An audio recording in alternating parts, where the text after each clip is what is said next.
Leasing land for your farm is an economical way to start building farm skills, infrastructure, an enterprise mix, and develop your market. The benefits to not having a large capital investment in land can make a lot of sense, especially for those on a tight budget. But the pitfalls to renting farmland without a clearly written lease are many and often legendary. The days of the handshake deal, if there ever were any, are long gone. Both landlord and tenant are protected with a well-written lease that spells out the who, what, where, when details as much as possible. We asked a Snohomish County farm real estate and business attorney to help us out with a presentation on what to consider when writing and agreeing to a farmland lease.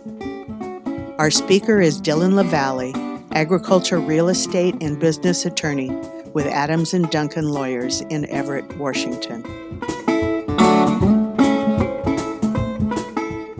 Today, we're going to be talking about farmland leasing. We're going to go through the elements of a lease, the general elements of a lease, some specific considerations to think about when approaching the conversation of leasing farmland, and then we'll talk about in a little greater detail some of the specifics about leasing farmland and approaching the conversation and the negotiation of a farmland lease both from the landlord and the tenant side. So the first to start out is to understand that a lease is just a form of a contract. Under the law, to form a contract, you need 4 elements. You need the subject matter, what's being negotiated. It needs to be definite. You need consideration, that consideration being that there is something passing both directions, that there are agreements and promises made by each side. And then you need an offer and acceptance, essentially a meeting of the minds on those terms. And that's all you need to form a contract or a lease for property. That means that both oral and written leases can be valid, that you can have an oral lease as long as you have those 4 elements of a contract with some caveats. And so we can talk about some of them, but it's obviously highly advisable to write down your lease terms and agree to a written lease, particularly if for no other reason than there can be lots of fights over what was agreed to after the fact when all that was documented your lease was a handshake. Let's talk about some common lease terms. So the first thing defined in a lease is usually the parties. We're used to the terms landlord and tenant. The landlord can also be known as the lessor. The tenant also is the lessee. Those are common ways of referring to those parties. You're going to define who it is that's entering into this lease. Particularly, especially in the case of having either one or both of the parties be entities, if the land is held by an LLC or the farm is operated as an entity, you want to make sure that the parties are identified correctly. And that would be something that you'd want to have front and center, probably the first thing that define in your lease. Second is most important thing is the term, how long the lease is. Typical lease is a periodic tenancy, so a tenancy for a period of months or a period of years. You can have a tenancy at will, which is we're going to allow this tenancy to continue until we decide to terminate it.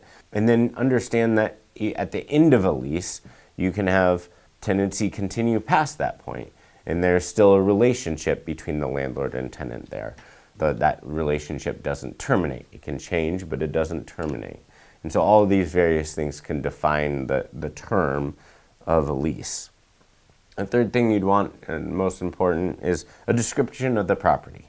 Now, typically this is done by way of a legal description. That's a meets and bounds description of the property that's being leased.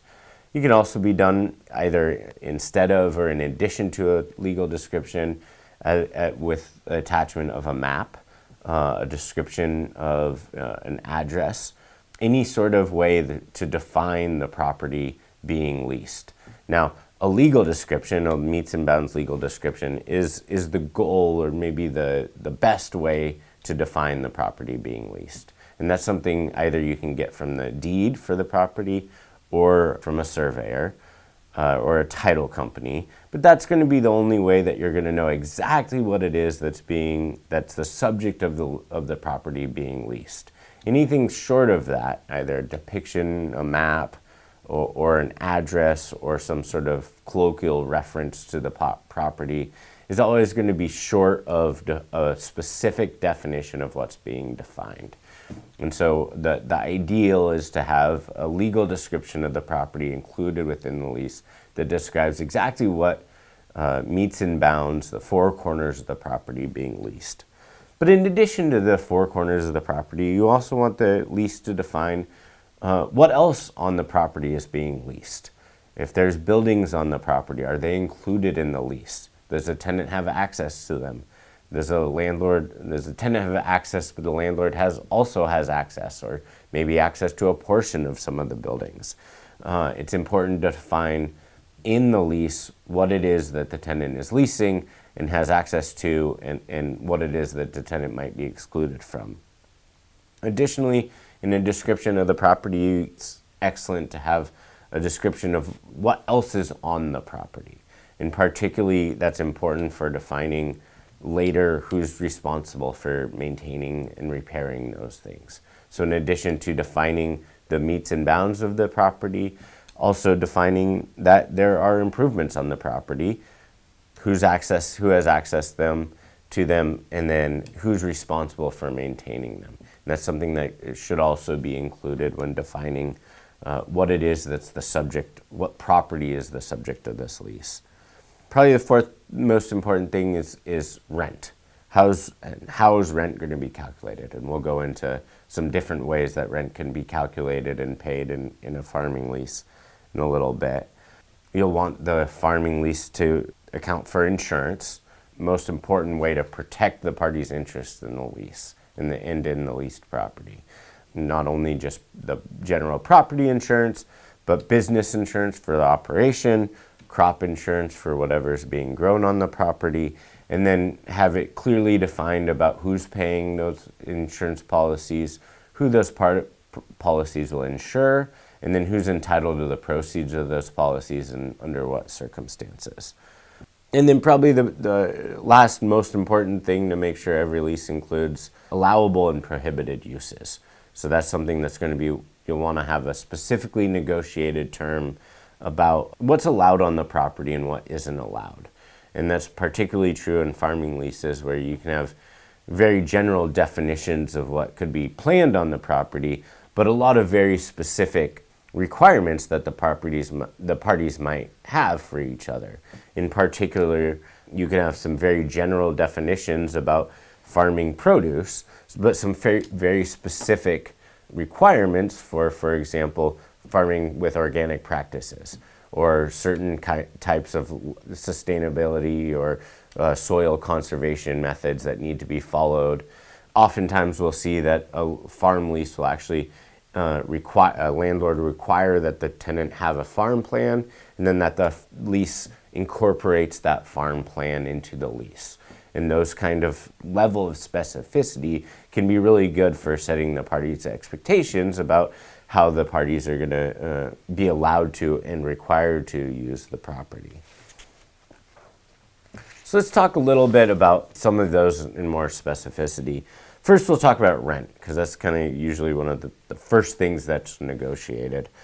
Generally, two general types of ways to pay rent in a farm lease. The first is a cash rent lease, and that's where people are most familiar with, in the sense that you rent or lease property for a fixed amount of money over, paid for a fixed amount of time. The other most common way of leasing farmland is what's called a crop share lease, where the landlord actually shares in some of the costs of the farming, and in exchange is not paid in direct fixed amount of dollars, but in some proportion of what the crop or what the property what the farmer generates is paid back to the farmer. And there's certain ways to do that we can discuss. You can have a hybrid of the two. And then you can also have other considerations that go into the rent provision, like whether you're going to negotiate an option to purchase the property or a right of first refusal for the term of the lease. So let's talk about those in more detail. So first, with the cash rent lease is where the tenant just pays a fixed amount of money, either a dollar value per acre or the full property price, or have rent indexed to a market. Sometimes it can be indexed to a commodity price or inflation or maybe the value of the land. But it's typically a fixed amount of money that's paid for a fixed period of time. So every month or every 6 months or annually. This obviously guarantees the landlord a steady stream of income, regardless of the crop success, market price fluctuations, and then therefore puts the risk on the tenant, the farmer, but also provides the farmer with a lot more upside. Generally, under this kind of arrangement, the tenant will have more control over the operation because the landlord is less invested in the crop success. So that can be attractive to people. And for a lot of landlords that are just interested in leasing their property, they're just looking to make sure they can make a certain amount of money annually, and that's an attractive setup for them. However, many federal and state farming programs and subsidies require that an individual be actively engaged in farming to participate. And that term, actively engaged in farming, is a legal term in a lot of these programs that has a specific meaning. For landlords, probably the biggest consideration is that cash rent farmland is often considered to not meet that standard. So where you have a landlord who had a farming operation that maybe has substantially cut back their operation and is leasing the majority or their vast majority of their property to someone, but still participating in one of these programs that requires the landlord to be actively engaged in farming. Well, if they're generating the majority of their money from a tenant, that money would not be considered being actively engaged in farming. And so the way to get around that is to do a crop share lease, which we'll talk about in a minute. A couple other considerations with cash rent leases before we move on. It's important to talk about when is the rent due and when is that in relation to things like harvest and bringing a product to a market. You don't want to have the rent due right when all of the investment needs to be made in the farm, so that there is a big lag time between the tenant needing to have a bunch of capital to make an investment in their farm, and then realizing the fruits of that capital, but well after the rent is due. Also, things like what happens if the crop fails? Who's required to carry crop insurance? Where do the proceeds of that crop insurance supposed to go if the crop fails and that means the tenant can't pay rent? It's quite common for a landlord, for example, to require in a lease that the tenant pay crop insurance, and that the crop insurance pays out first to the landlord to cover the rent and then the remainder to the tenant. Alternatively, if a landlord is worried about a tenant's farm operation, the landlord can actually take out crop insurance themselves on the tenant's crop to cover, well, what happens when the tenant can't pay rent because something failed in the farming operation. Additionally, the lease could consider whether the landlord has a security interest in the crops to ensure payment. And this would come into play, and there's some background rules there, and understand that this is something that might come into play anyways, but a lease should anticipate, well, what happens if a tenant fails in the middle of a season? Is the landlord able to come in and claim a security interest in the crop and sell off the crop to be able to pay that rent? So that's something that could be a negotiated term as part of the lease. Crop share leases. So the kind of the other extreme alternative from a cash rent lease. And this is it's quite standard for the landlord to participate, much more participatory in the farming process. And the landlord typically would share in the input costs of the farming, seed, fertilizer, fuel, those sorts of things, and provide the land. while the tenant provides the labor and and then the remainder of the input costs. And then after the tenant harvests the crop, the landlord will take a portion of the crop, typically between a quarter and a half, in exchange for rent and those fronted costs for the input costs. Pretty common setup, probably most common where the landlord is also a farmer. And really extremely common where the landlord is farming the same thing as the tenant and just leasing off some of their land to another farmer. And so that the farmer's land practices and is part of the industry and can actively participate in the things that the tenant's going to be experiencing. Again, this is oftentimes this is because of some the reason to do an arrangement like this is because of some requirement or program the landlord will be participating in, or a tax break that the landlord is hoping to receive that requires that the landlord be actively engaged in farming. It also is the case where the landlord might want to retain or attempt to assert control over the operations of the tenant a little more. Now, that can be both ways, where a landlord will want to have some active input in how their land is being farmed, and therefore will require or try to negotiate a crop share lease, but also where a crop share lease is negotiated because of some requirement, like the landlord be actively engaged in farming, and then the landlord will require a much more active role in the farming operations so that they have better protection of their investment. Obviously, if the landlord's just expecting it, entitled to a flat check every month, they have less interest in what's going on in the property than if their success is tied to the success of the farming operation. It's much more of a partnership between the farmer and the landlord. Now, one thing that's very important to define is that a partnership under the law is a specific kind of relationship, and it can be imposed by the law when any two people come together and pool resources for the purposes of making money. Now, when you have something like a crop share lease, it is almost never the intent to form a partnership. However, it does qualify as two people coming together and pooling resources, farming investment in land for the purposes of making money. And this is one of those times where it's incredibly important to actually have a written lease that dictates what the parties' roles are. We have a landlord, we still have a landlord, we still have a tenant, we still have a split of responsibilities, and specifically every crop share lease should explicitly say we are not forming a partnership. We have specific roles here, landlord and tenant, and we've decided that this is how we are going to pay our rent, is this arrangement where we are sharing in the fruits of this project, but not a partnership.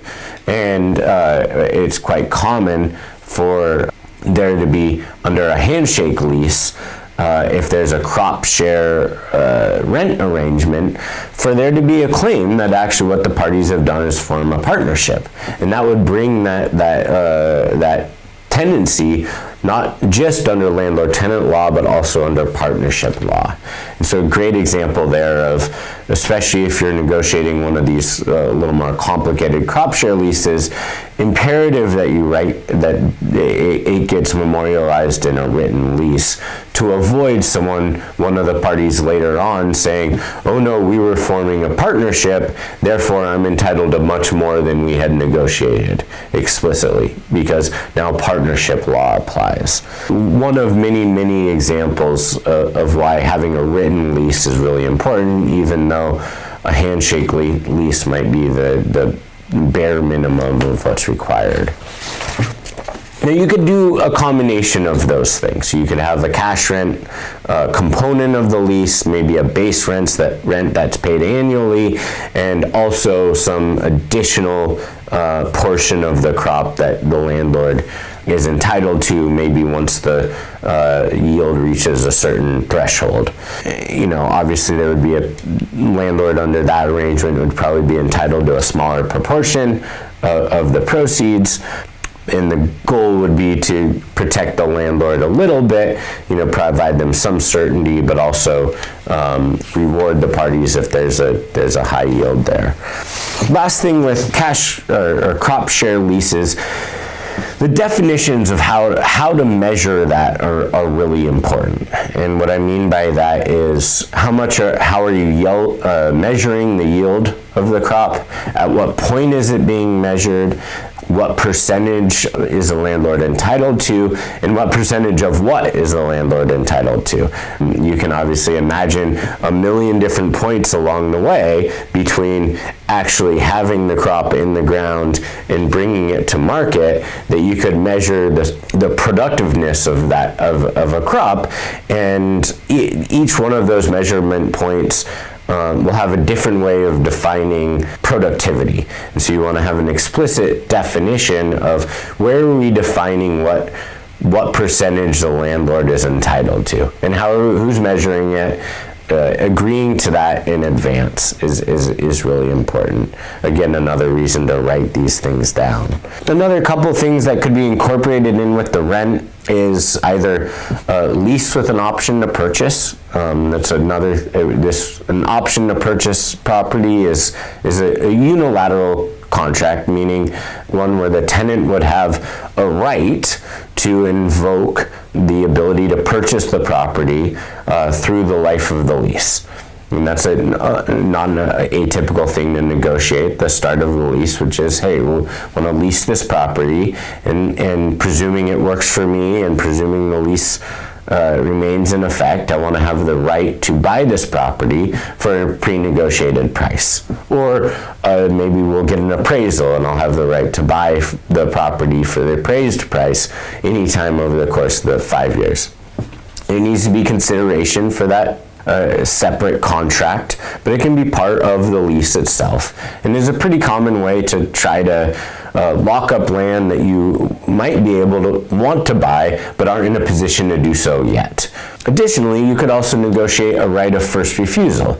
Maybe the landlord doesn't want to grant an option to buy their property, but they're willing to add to a lease a right of first refusal to the tenant. And what that would mean for the tenant is that if the landlord wants to sell the property during the life of the lease, the landlord needs to present that opportunity to the tenant first.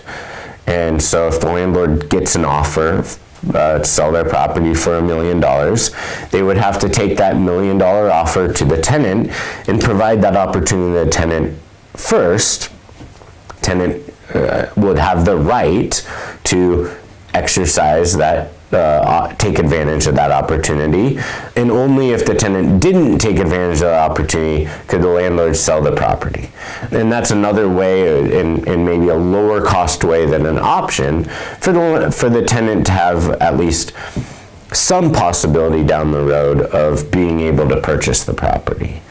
And so those are two things to negotiate at the beginning of a lease that might be worth asking. Especially, I know a lot of people are looking for farmland, looking for farmland to buy. It's difficult as a tenant to not only locate farmland but be in a position to buy it. And both of these things asking for at the beginning of a lease, you might not. At the beginning of signing a lease, you might not be in a position to purchase the farmland outright, but both of these things could help you get into that position down the road. All right, so we've covered kind of general terms of a farming lease, and then touched on specifically how, maybe probably the most important term, how rent is paid. Well, let's touch on some other general farming lease considerations. We'll talk about the sustainability of farming practices on the property, the maintenance of the property and of fixed assets on the property, uses of the property, Assignment and subleasing, which are specific legal terms that can come into play, and then termination of the lease. And this isn't going to be a comprehensive review of every possible term that can go into a farm lease, but particularly these components being important to explicitly negotiate when you're negotiating a lease, and think about as you're approaching the question of leasing farmland, as you're looking at pieces of land to lease, and then as you're negotiating a lease with a landlord or with a tenant. The first issue, sustainability. This can include environmental issues, but it can also, but almost more importantly, is the protection of the soil and the water quality and the erosion of the property, and what the farming practices might contribute or be a detriment to those issues. It should be specifically negotiated of what crops can be grown and where on the property, but then also things like specific farming practices that go to the sustainability of the soil, of the long-term soil health. Things like crop rotation or no-till farming or soil amendments that should be specifically negotiated. And the reason is because if you have a short-term lease for a year or a couple of years, and the tenant is not specifically required to do things like crop rotation or certain soil amendments, then the farming practices that might be in the best interest of the tenant might not be in the best long-term interest of the property as a farm or of the landlord. And so either there should be specific requirements that tenants engage in certain types of farming practices that promote long-term soil health and protect the property long-term, or a specific negotiation of who's going to be required to pay for those things. So for example, if the landlord is not offering a long-term lease for the property for whatever reason, it might be in the tenant's interest to ask that the landlord pay for things like soil amendments.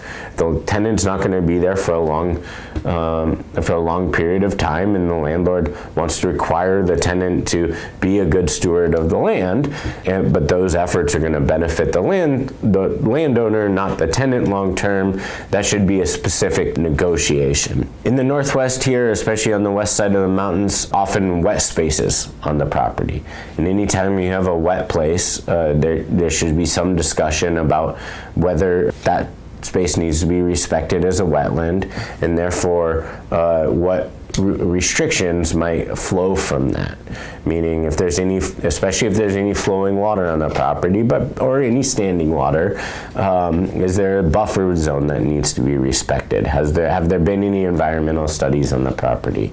And that should be something that is specifically negotiated and then becomes part of the lease. Especially if the landlord knows that there are wet places on the property, or there's places that farming can't occur. Landlord could be responsible if the tenant violates those buffer zones and does some sort of farming activity or land disruption within those zones. And so that's something that should be specifically negotiated, set forth in the lease.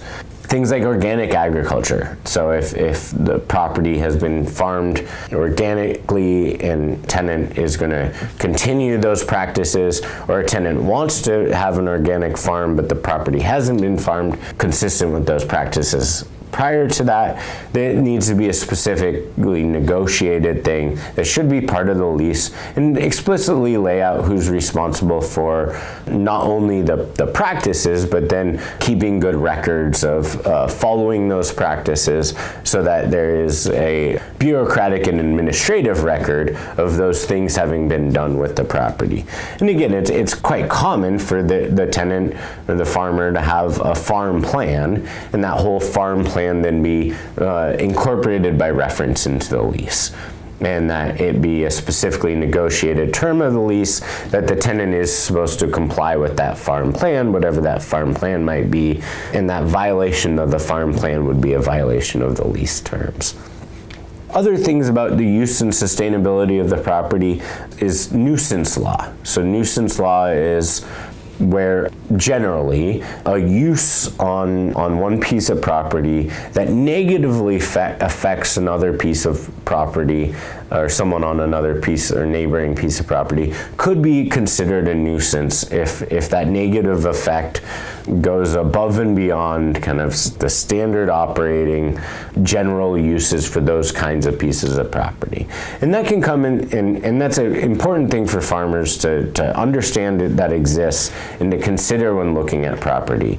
And particularly those things come in the form of smell, noise, or things like runoff from the property.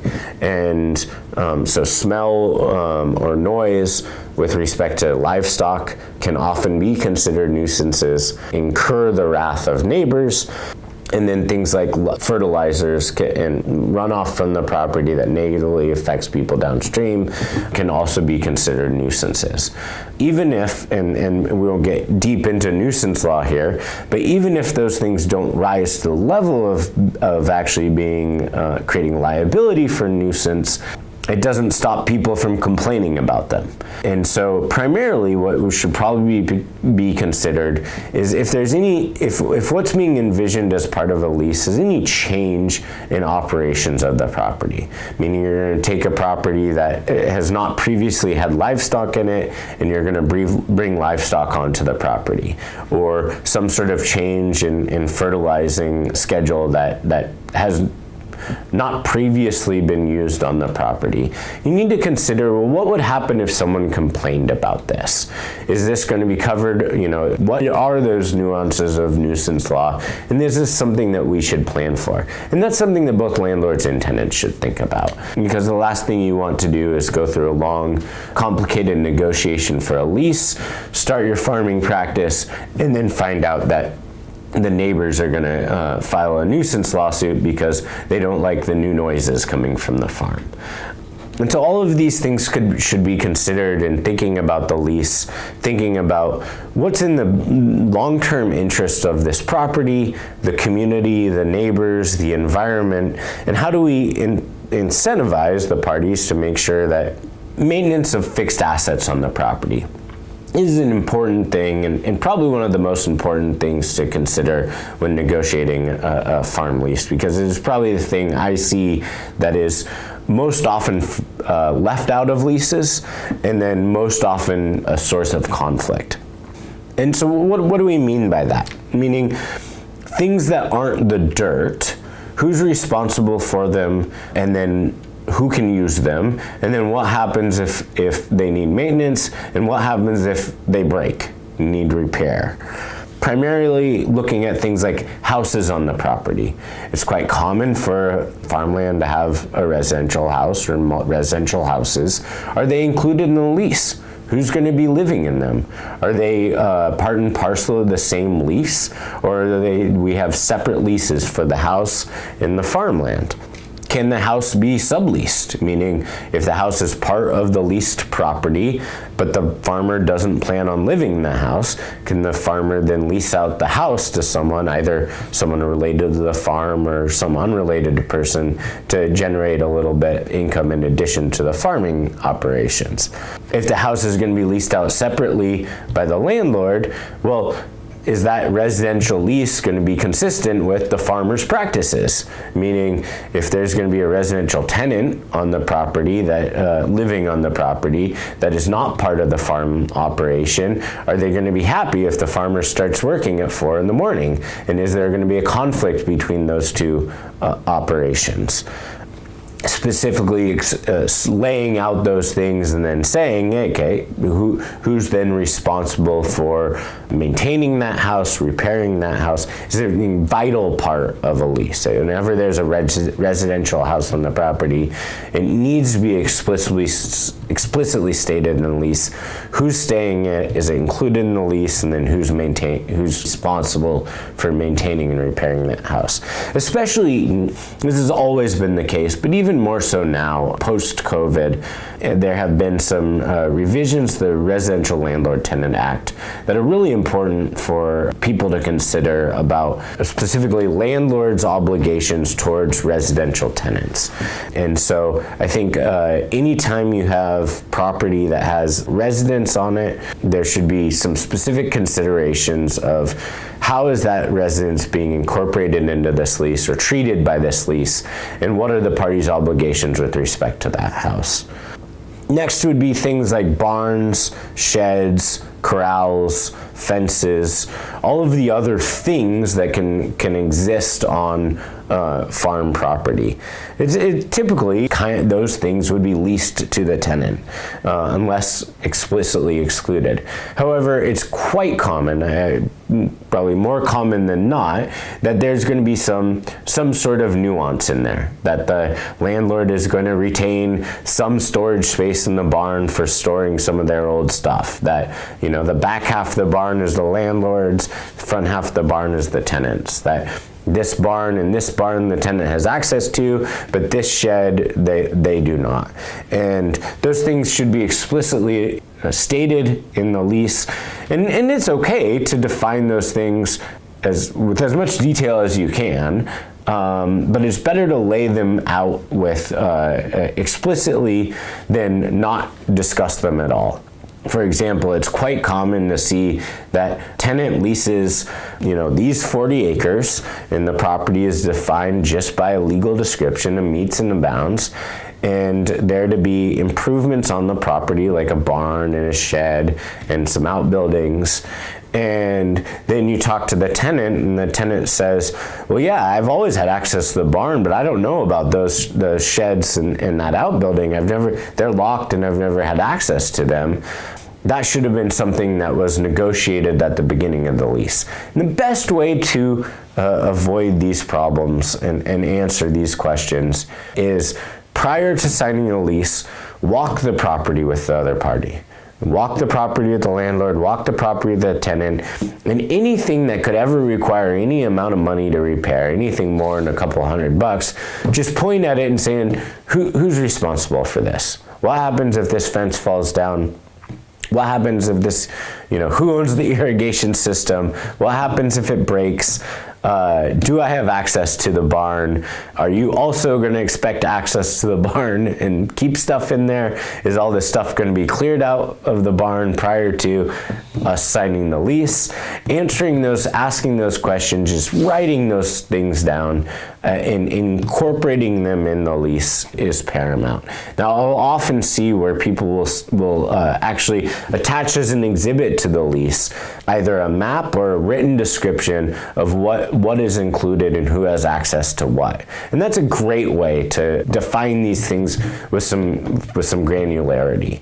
So actually being able to write down, hey, yeah, the tenant has access to the barn, but only the front half, and the south half is the landlord will keep locked and have their own access to, and tenant doesn't have access to that half of the barn. Perfectly fine to write things down with specificity so that everyone's expectations are clear about who's entitled to what. Should also deal with each of these assets as who's responsible for maintaining them, both actually doing the maintenance and then paying for the maintenance, and those are two separate things. So it's not uncommon to have the tenant responsible for performing the maintenance or managing the maintenance of the fixed assets, but the landlord has to pay for any maintenance that's above a certain price. So meaning the tenant has to do the maintenance, but if any maintenance project is more than $5,000, the landlord has to reimburse the tenant for the costs of that maintenance. Something like that, where the landlord is responsible for large-scale repairs, the maintenance and repairs of the property, but because the tenant is physically there and using the assets, is responsible for the day-to-day maintenance. laying that out explicitly is vital, because again, that's a very common thing for landlords and tenants to have disputes over. And most form leases you're going to find are going to have very, very general terms about maintenance and repair that are almost certainly don't have enough specificity to apply to every individual property. And so a general term of landlords is responsible for all repairs over the cost of $5,000 will almost certainly not apply to every instance when you're dealing with a residential house, a barn, a shed, an outbuilding, and a bunch of fences. That those things are all going to be can and should be treated differently, and so they should be explicitly set forth in the lease. And then thinking of the soil itself as a long-term asset. Things like fertilization and soil amendments being things that can be that could be explicitly negotiated to ensure that the long-term health of the farm is protected, just like with making sure that fences and structures are repaired along the way. Uses of the properties. The next category would be thinking about how the property is going to be used and how the farm lease both protects the parties' expectations of how the property is going to be used, and maybe requires the parties to use the property in a way that protects those expectations. This is an easy thing to think about if farming is going to be the only use of the property. And if all that's being leased is a vacant field, then maybe this is, a pretty straightforward term where you say the leased property is going to be used for growing produce, and that's it. But it is quite common, and maybe more common than not, for farmland to have multiple consistent uses that don't necessarily directly conflict with each other, but can have a lot of conflict along the margins.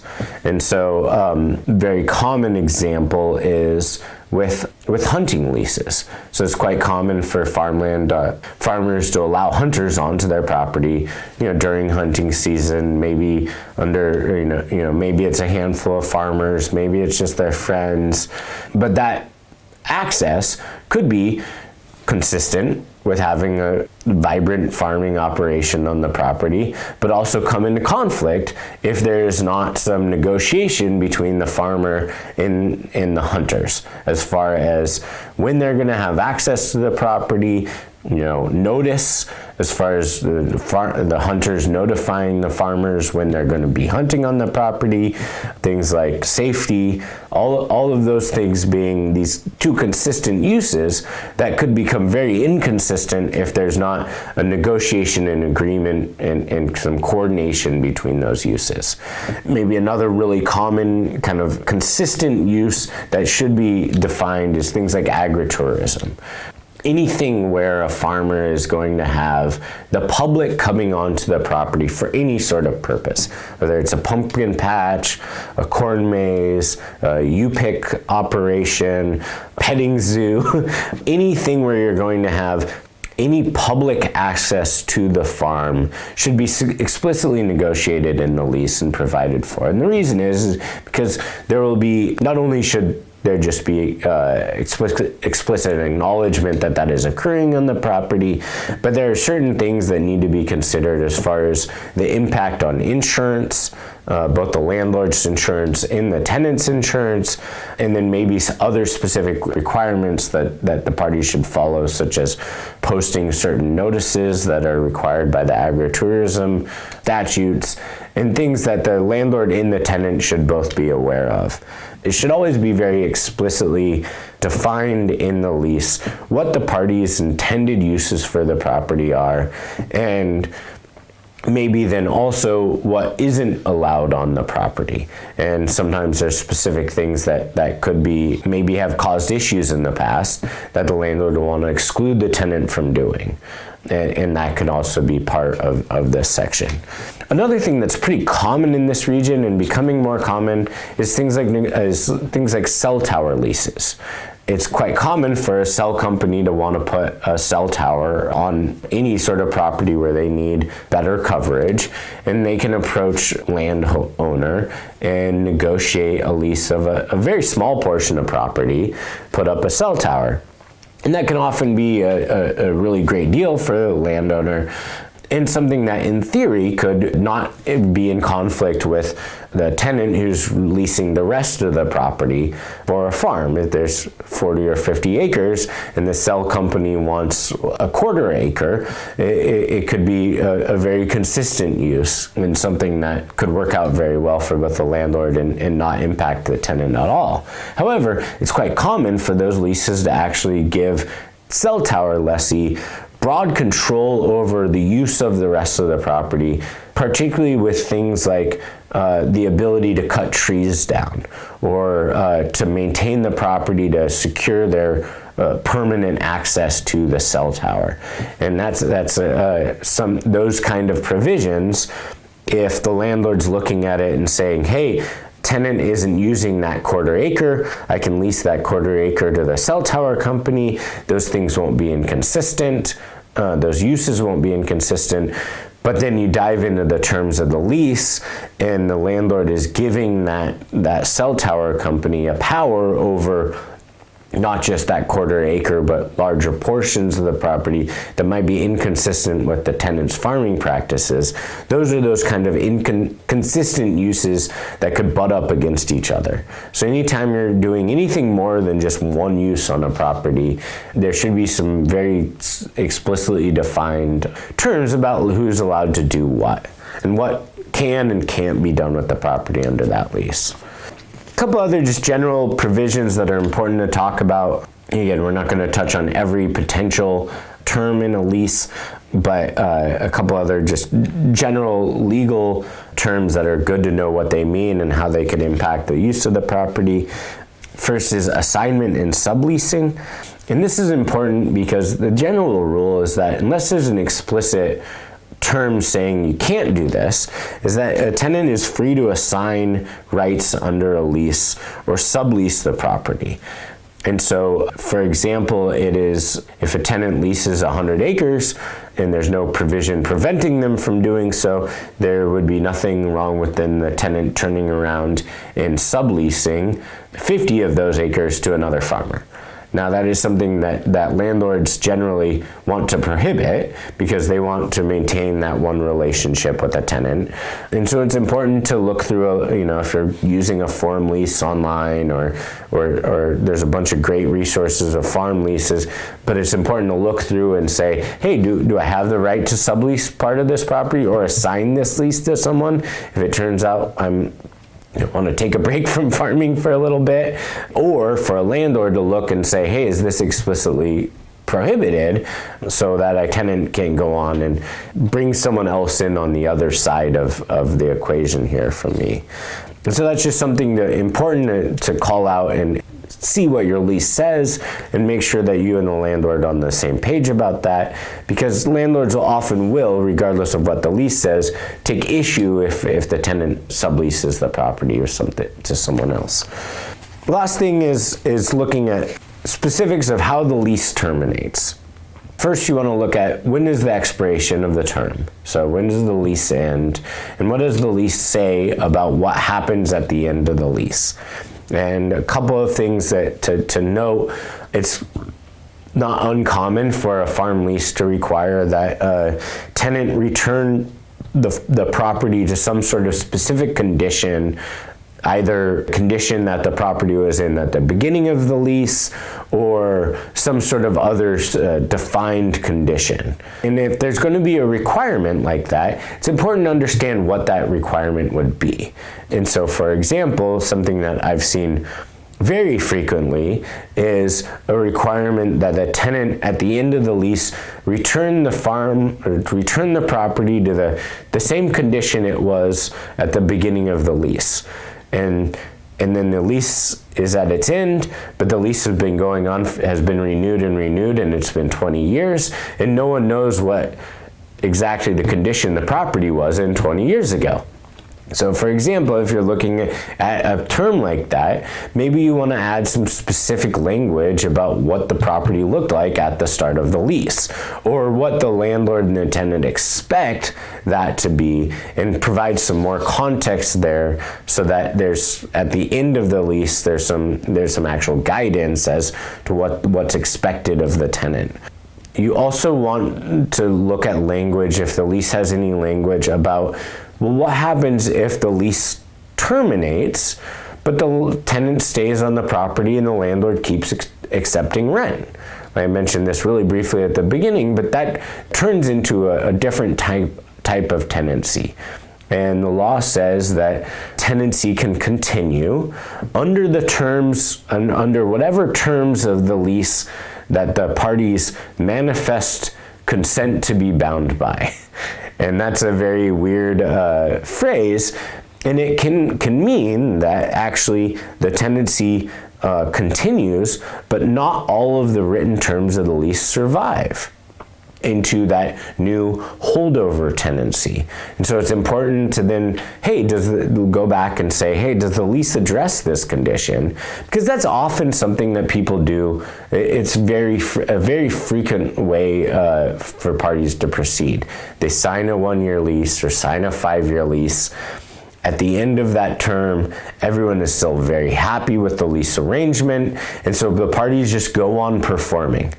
Tenant goes on, continues to pay rent, tenant continues to occupy the property, and the landlord continues to accept that rent and continues to allow the tenant to remain on the property. Now that is a perfectly fine way to proceed, but if the lease is silent as to what terms of the lease survive into that holdover tenancy, there can be conflict if then a dispute arises. So it's important to look and say, well, what does the lease say about what we're supposed to do at the end of this term? And do we need to go and sign extensions of the lease, or what happens if we don't, but we just continue on in this relationship? So it's important to look at the terms, what happens when the lease expires. It's also important to look at what happens when one of the parties breaches. So that would be the default provisions of the lease. What is it defined as a breach of the lease? Primarily non-payment of rent. Is there a grace period? Is there a late fee? At what point does the late fee become due? At what point does not paying rent become a default of the lease, and that would allow the landlord to then declare a default and then ultimately terminate the lease and evict the tenant? It's important to understand those provisions and understand the timing of them. A lot of leases are, in my opinion, deficient as to how explicitly they define that process. And so there can often be many different ways to read a default provision, even in the case of something as simple as non-payment of rent. Does the landlord need to declare the lease in default? Does that declaration need to be in writing that was given notice to the tenant? Does the tenant have an opportunity to cure that default? Maybe a time period, 10 days, in which to cure whatever defaults the landlord declares. And then when is the landlord allowed to terminate the lease? Good lease will lay those out explicitly, including providing timelines and notice opportunities, so that if there is a problem, maybe a tenant's bill payment service messes up, stops making payments, and tenant doesn't notice, landlord has to give the tenant notice that, hey, I didn't get rent, and you now have 10 days to pay the rent plus this late fee, or I can terminate the lease. Something explicit like that, so that everyone is on the same page about what procedures are supposed to be followed in those events. Because if it's not explicitly laid out, there will be conflict. It'll just create additional conflict around which something that already is conflict at the start, the non-payment of rent. Other things that either of the parties can do that could constitute default. Probably the biggest one from the landlord's perspective, in addition to the tenant not paying rent, would be something like waste of the property. meaning the tenant allowing the property to fall into disrepair.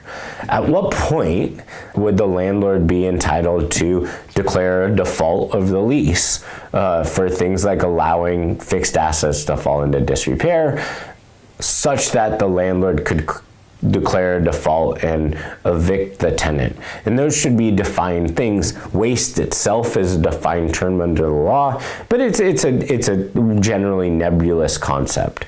And so having some specific definitions in there of what the tenant is supposed to do, and then some specific references to if the tenant doesn't maintain these assets, or the landlord is forced to step in and perform some of the tenant's maintenance obligations, anything over a certain dollar amount or what have you, then providing that the landlord can declare that a default of the entire lease, which would allow the landlord to terminate the lease.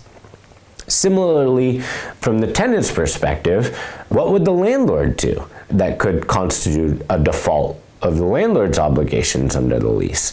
And those can be things like ensuring that the tenant has full access to the property. Very frequently I've dealt with a situation where tenants showed up and there's a lock on the barn. And tenant has stuff in the barn and they're supposed to get to it, but the landlord has locked the barn and essentially constructively evicted the tenant from some portion of the property that the tenant's paying for access to.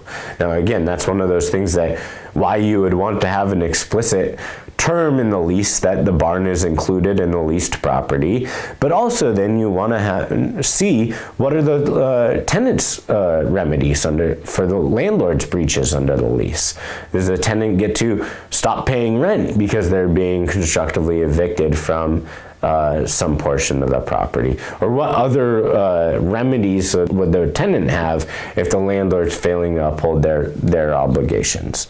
This should also consider things like, well, what happens if one of the parties declares bankruptcy or things like that? And most form leases will cover those things, but it's worth reading through them and knowing, well, what happens when some of these maybe unlikely but certainly possible events happen? How's that going to affect my rights under this lease?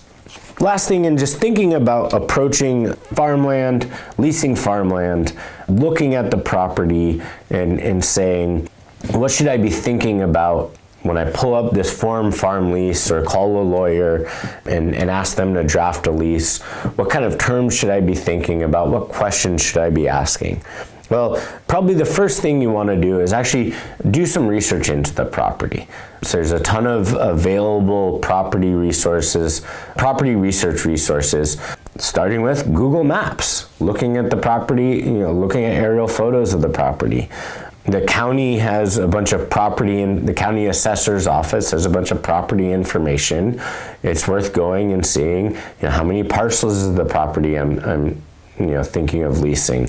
Does the person who is telling me they can lease the property, are they the legal owner of the property? Or is the property held in some LLC or some trust? Do I need to go find out who has actual authority over that entity? Because it's, quite common for it's quite common for farmland to be held in the 7 parcels of the farm to all be held in 7 different.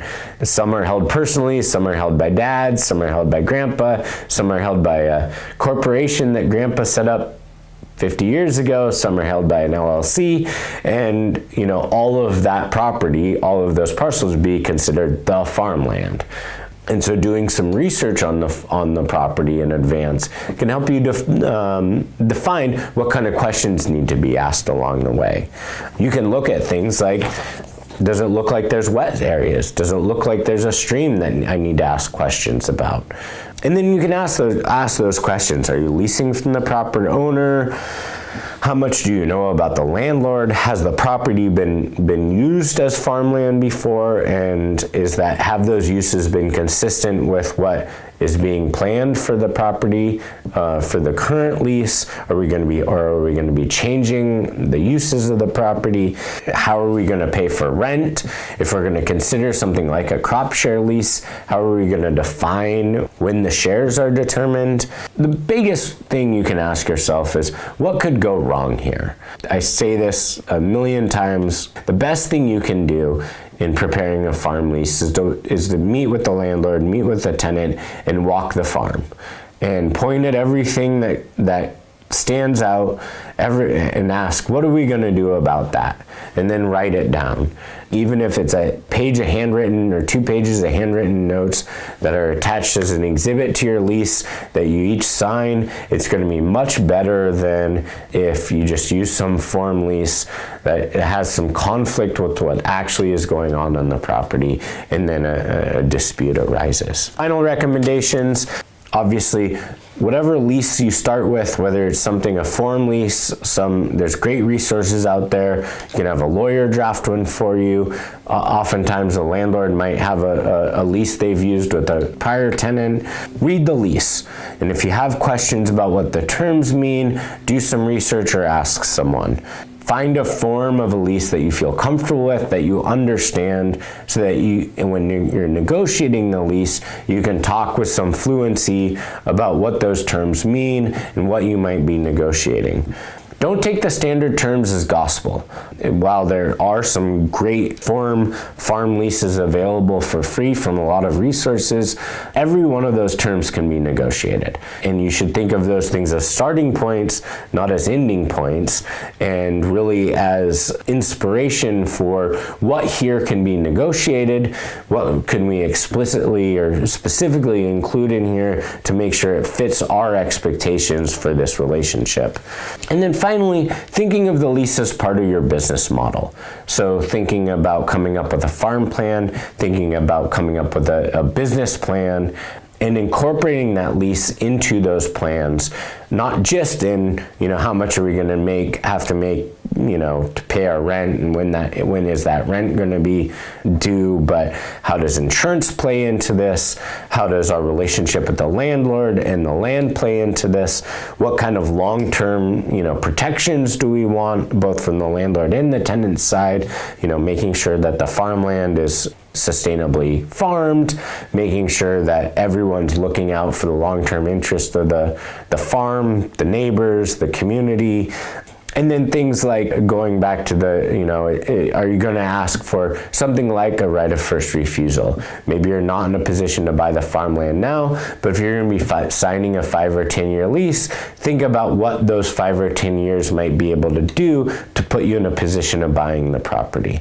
And that lease being a key component of that farm business plan that could lead to the long-term sustainability of the farm, the property, in the business.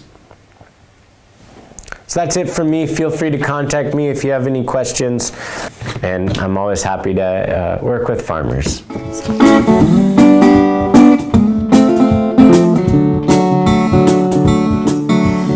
As you have heard, there are plenty of things to consider if you are going to be leasing farmland as either a tenant or a landlord. Spend plenty of time putting a lease together that protects and spells out the roles, rights, and responsibilities of both parties, and chances are vastly improved it will become a fruitful and beneficial relationship. We want to thank Dylan LaValle for sharing his insights on the complex topic of leasing farmland in Washington State. We hope you find it of value as you develop your own small farm. Thank you for listening.